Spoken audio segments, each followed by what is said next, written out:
Hi guys, in this tutorial video we'll be looking at physical science. We'll be exploring the topic of work, energy and power. So this is part 1 out of 4. On part 1 we'll be looking at energy, which is just energy principles, the definition, and our main focus will be based on kinetic energy, gravitational potential energy, and lastly mechanical energy. So we have energy. One thing that we need to remember is how to define energy, just like we were taught in the early grades, which is simply the ability of a body to do work, right? So energy is basically the ability to do work. But then we should also remember that energy is a scalar quantity. Now a scalar quantity is any physical quantity that only has magnitude only, right? Yes, so energy is measured in joules or kilojoules, depending on whether you are working with large quantities or small quantities.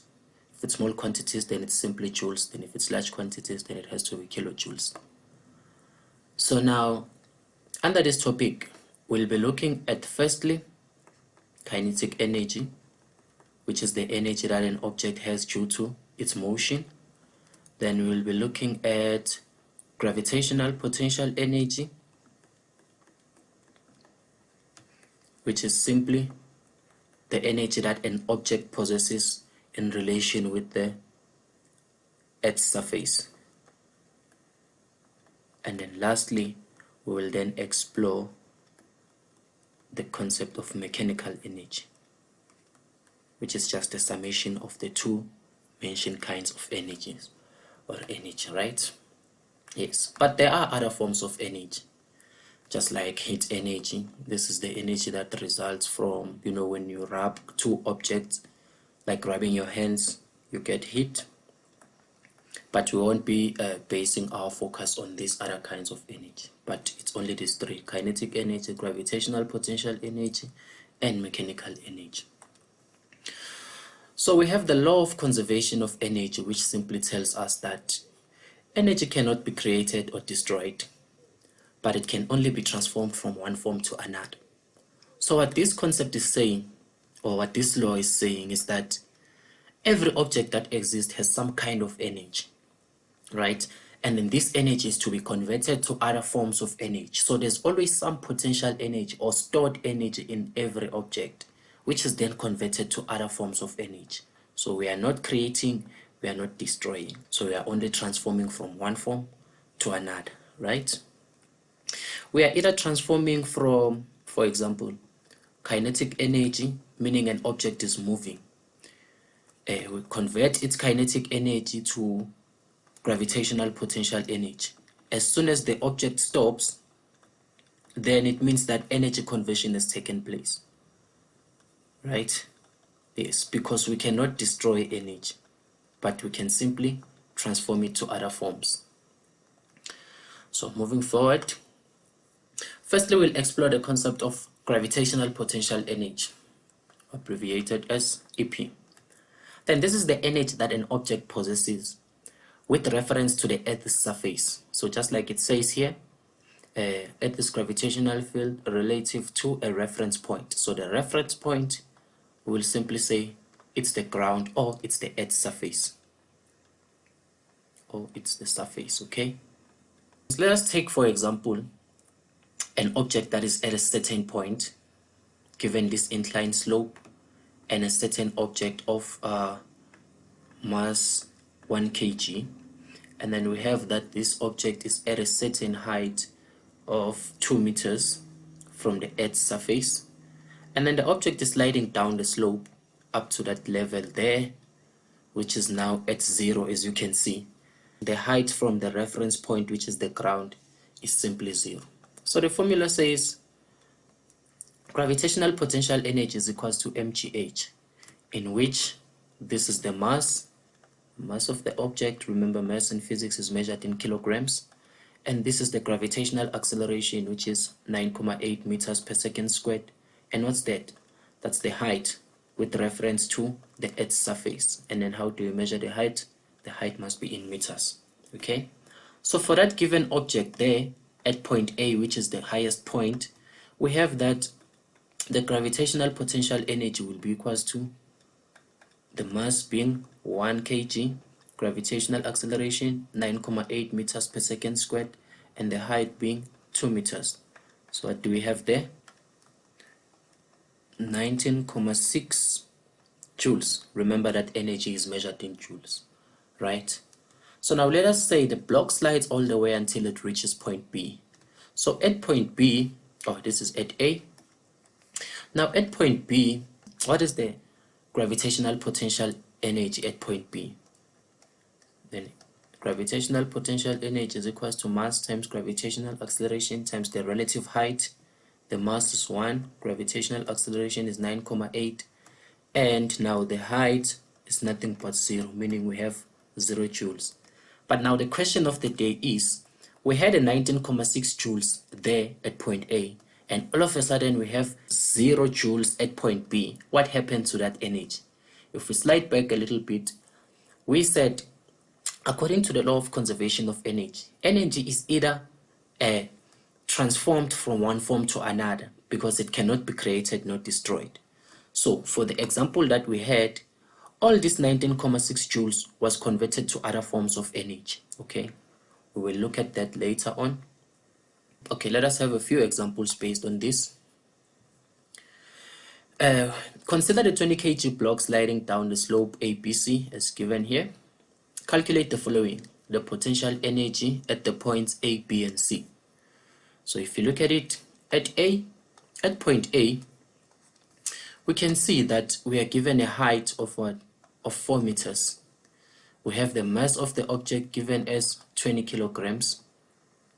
We know the gravitational acceleration to be 9.8 meters per second squared, right? Yes, so the gravitational potential energy at point A, it's the mass, gravitational acceleration, and height. So the mass is 20 kilograms times 9.8 meters per second squared multiplied by the height, which is given as 4 meters right there. Then this gives us 784 joules. At B, the only thing that's changing is the height. We have the height being 1.9 meters. So the gravitational potential energy at point B then becomes what? We have the mass, still 20 kilograms. The gravitational acceleration doesn't change, still 9.8. And what's the height? The height is 1.9 meters. So this will give us, this is 372.4 joules, right? Remember, this is energy, so it's measured in joules. And then at point C, it's still the very same approach. The gravitational potential energy at point C will be equals to the mass of the object, which is 20, multiplied by 9.8 meters per second squared, multiplied by the 3.1 for the height. And this is 607.6 joules. Now the question of the day is, if you were to compare point A and point B, you can see the gravitational potential energy changed from 784 joules to 372.4 joules. So there's a significant decline in the gravitational potential energy. What causes that? Again, according to the law of conservation of energy, which tells us that energy cannot be created or destroyed, but it is rather transformed from one form to another. So some of this energy is converted to other forms of energy, be it kinetic energy and other ones. Okay, so let us proceed. The next question says we should calculate the change in potential energy between those points. So now let us explore part B, which says we should calculate the change in potential energy between part A and B. So let us start with A and B, meaning we are starting from this point all the way to that. One thing we should remember is that in physics, whenever we are asked to calculate the change in something, it's always the final point minus the initial point. So in this case, it's going to be the final potential energy minus the initial potential energy. So what's the final point? The final point is point B. So we'll be calculating the potential energy at point B minus the potential energy at point A, right? So now we have that gravitational potential energy is what? mg. And now what's the height at B? Height at B is height 2 minus mg. What's the height at A? The height at A is given as h1, which is that 4 meters right there. But if you look at this, you can see that the mass of the object doesn't change, it remains the same, and so is the gravitational acceleration. Hence we can factor that out, and we have that it's h2 minus h1. So it's just a difference in height. So we have the mass of the object, which is 20 kg, multiplied by the 9.8 meters per second squared. What's h2? h2 is 1.9 minus what's h1? h1 is 4 meters. And this will give us, so we get a negative 411.6 joules. Now the question of the day is, why are we getting a negative answer, whereas we discussed that energy is a scalar, meaning it only has magnitude, it doesn't have direction? What this negative simply means is that we have a total of 411.6 joules energy that is lost. We can say it is lost because it is converted to other forms of energy. Do you guys get it? We are converting gravitational potential energy to kinetic energy, and other forms of energy like heat due to frictional force, if there is friction on that slope, right? We should calculate the change in gravitational potential energy from B to C, being this part now. Just like we've seen that AP is what? mg into, oh, this is changing EP. What's the final height in this case? It's the height at C, which is h3, minus what's the initial height? It's the height at B, which is h2. So this gives us a 20 into 9.8. What's the height there? The height has to be 3.1 minus 1.9. And this will give us 235.2 joules. Yes, and indeed we're expecting a positive answer, because if you were to compare those two heights, if you look at height A, which is our initial point, it's a little lower than height B, which is our final point. And taken from the fact that gravitational potential energy is related to the height, meaning an increase in height will simply relate to an increase in the gravitational potential energy. So that's all with regards to the gravitational potential energy. We'll then look at the kinetic energy, which is the energy of an object due to its motion. So we will be dealing with moving object mostly. Now we need to remember that objects that are at rest or objects that are motionless have zero kinetic energy. They have no movement energy, right? Zero kinetic energy, because kinetic energy, abbreviated as EK, is calculated using the formula half mv squared, in which this is the mass of the object and this is the velocity of the object. Remember, velocity must be given in meters per second, right? Yes. Say for example we have this simple block moving to the right at a velocity of 2 meters per second, and then assuming that the mass of the object is also 1 kilogram. So the kinetic energy of this object will simply be half mv squared. So it's half the mass being 1, the velocity being 2 meters per second, but that must be squared. So it's half into 4, meaning we have 2. So what's the unit? It's energy. So energy is measured in joules again, right? We'll later on explore the concept of change in kinetic energy. Now, change in kinetic energy is simply the final kinetic energy minus the initial kinetic energy, right? Yes. Now, what's the final kinetic energy? It's half mv, it's the final velocity squared, minus what's the initial kinetic energy? It's half mv initial velocity squared. But now if you look at this, we have that constant half, which can be factored out because it's common between the two terms. We have the mass, which doesn't change, it's the mass of the object. So we can factor that out also, meaning inside the bracket we are left with the difference between the squares of the velocities. Okay, so that's how we calculate the change in kinetic energy. Given this problem right here, it's the very same problem as the previous one, but now we've just added the velocities.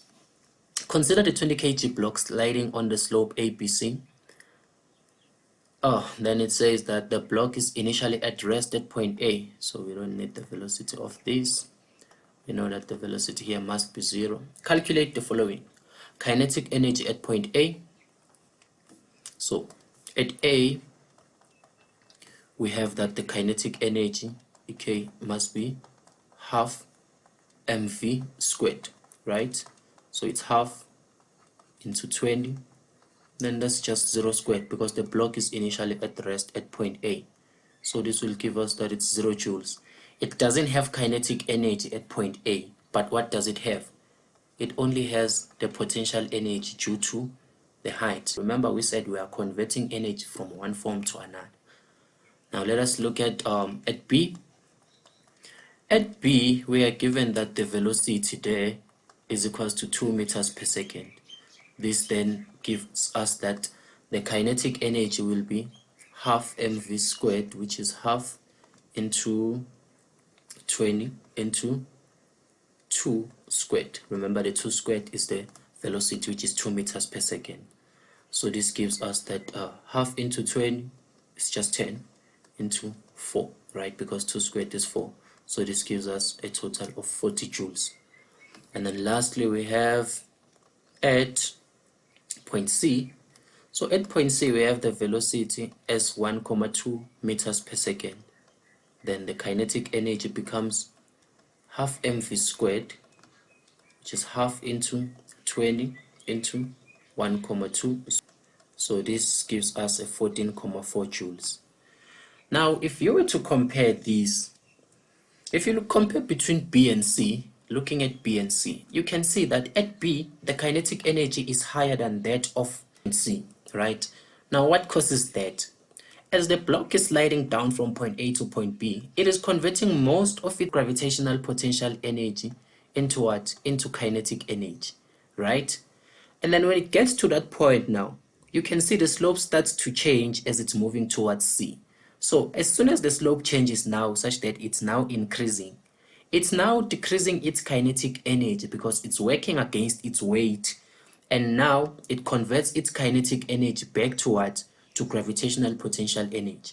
Remember that at B, the gravitational potential energy is less than that of point C. But then at point C, kinetic energy is less than that of point B. So it's the opposite. If we are moving from B to C, you can see that we are simply converting kinetic energy into what? Into gravitational potential energy.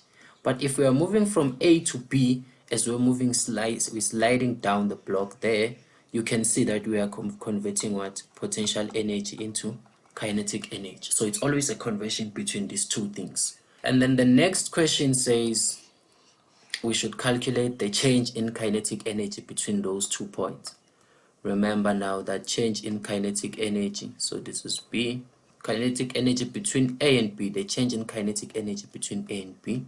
We said this is half m into final velocity squared minus initial velocity squared. But what's the initial velocity? We are from A, we are moving to B. So B is our final point. So that's going to be the velocity at B. So it's the velocity at B minus the velocity at A, but remember that must be squared. So this is half. The mass of that object is 20 into velocity at B is 2 squared minus the velocity of A, which is just 0. So we can see from there that this is 40 joules. Or we could have just taken that value. We could have just taken the kinetic energy at B and subtracted the kinetic energy at A. So it was just going to be 40 minus 0, which is just 40 joules, the change between these two, right? And then lastly, we have the change in kinetic energy between B and C. So between B and C, we have that the change in kinetic energy is simply going to be half m into the final point now is at C minus the initial point, which is at B. Remember, that must be squared. So this gives us that it's half into 20 into the final velocity, which is at C. So it's 1,2 squared minus the initial one, which is 2 squared. Then what do we get from that? So this gives us a negative 25,6 joules. But remember, energy is a scalar quantity. That negative, it's just 25,6 joules energy taken from the system, right? So we are taking energy from the system. And what are we doing with it? We are converting it to other forms. Like I said, from this point, as soon as the slope changes, we are now converting the kinetic energy into gravitational potential energy. Hence, it gives you a negative. If you were to compare with what we've done previously, you'll see that at some point, there's always a conversion between these two. There are points in which we convert, right? Just like from A to B, like I said, we are converting gravitational potential energy to kinetic energy. From B to C, we are converting kinetic energy to gravitational potential energy. But it's always those two. So now we'll look at the last one, which is the mechanical energy, which is the sum of the gravitational potential energy and the kinetic energy of an object. So in whatever point given, an object always has a mechanical energy, which is the sum of those two. So Em is simply equals to Ek plus Ep. So it's the kinetic energy and the gravitational potential energy. The problem that I gave you earlier on, that slope and a 1 kg block, which was sliding downslope, and given that the velocity is 2 meters per second, we said this height, let's say this height is 2 meters again. So, and we have that this is point A and that this is point B. So at A, we have that the mechanical energy is equals to the kinetic energy plus the potential energy. But what's the kinetic energy? Half mv squared, right? What's the potential energy? It's mgh, right? So we have half the mass of the block, which is 1. What's the velocity? It's 2 meters per second, plus the mass still being 1, and then the gravitational acceleration 9,8, and what's the height? It's 2. So this will give us a total of 21,6 joules, right? So that's the mechanical energy at that point. At point B, we can see that we have the mechanical energy being the sum of the kinetic energy and the gravitational potential energy. So in order to calculate that, we must be given the velocity, but you can see that the potential energy at point B will simply be equals to 0. Reason being, the height there is 0 because there's no relative height between the Earth's surface and the point in which the object lies. Okay, so the kinetic energy at that point will simply be equals to the mechanical energy of the object. Now let us look at one example, same as the previous one. So now I say consider a 20 kg block sliding on the slope ABC. The block is initially at rest at point A. Calculate the mechanical energy at A, B, and C. So let us look at A. At A, we have that the mechanical energy is equals to the kinetic energy plus the mechanical energy. So what's the kinetic energy again? It's half mv squared plus what's the gravitational potential energy? Oh, this is EP, sorry. This has to be mgh, right? So this is half into the mass of the object, which is 20 kg, but they told us that the block is at rest. Since it's at rest, the initial velocity there is 0. So we have 0 here, plus, and then what else do we have? mgh. So we have 20 multiplied by 9,8. What's the height? The height is 4. But we can see that this simply goes to 0. So we just have that the mechanical energy is equals to 784 joules. So basically at that point, the mechanical energy is simply equals to what? is simply equals to the gravitational potential energy, because there is no kinetic energy since the velocity is 0. But like I said, as the object slides down between the slope and gets to point B, energy conversion takes place. You can see that now it has a certain velocity, and velocity simply means there's what? There's kinetic energy. Hence, at point B, we have that the mechanical energy again is equal to the sum of the kinetic energy and gravitational potential energy. So what does this give us? It gives us that this is half mv squared plus mgh, right? So it's half, what's the mass? It's 20. What's the velocity? Now the velocity is 2 meters per second, which is 2 squared plus the mass again, it's 20. What's the gravitational acceleration? 9,8. And the relative height, which is 1,9 meters, right? So this gives us, so it's 747,56 joules. So that is it. So you can proceed and finalize and calculate the mechanical energy at point C. But then you can see that it's just the sum of the two, okay? Now to summarize today's lesson, we have the different forms of energy: kinetic energy, okay? We have gravitational potential energy, EP, and we have mechanical energy, EM, right? So, given a slope like this and an object that is at rest at the top of the slope, point A and point B, at that point there, at a certain height h, this is where we have that the gravitational potential energy is at its highest, right? Gravitational potential energy is at its highest. But what happens to EK? The kinetic energy is simply 0 because the object is at rest. So when the object slides down the slope, what happens? We have the conversion between those two, kinetic energy and potential energy. It's always something like this, right? It's either we are converting from that to that or the other way around. So at point B, you can see that the height now is equals to 0. So if the height is 0, what happens to the potential energy? EP is simply 0, right? And then what happens? Kinetic energy now is at its highest,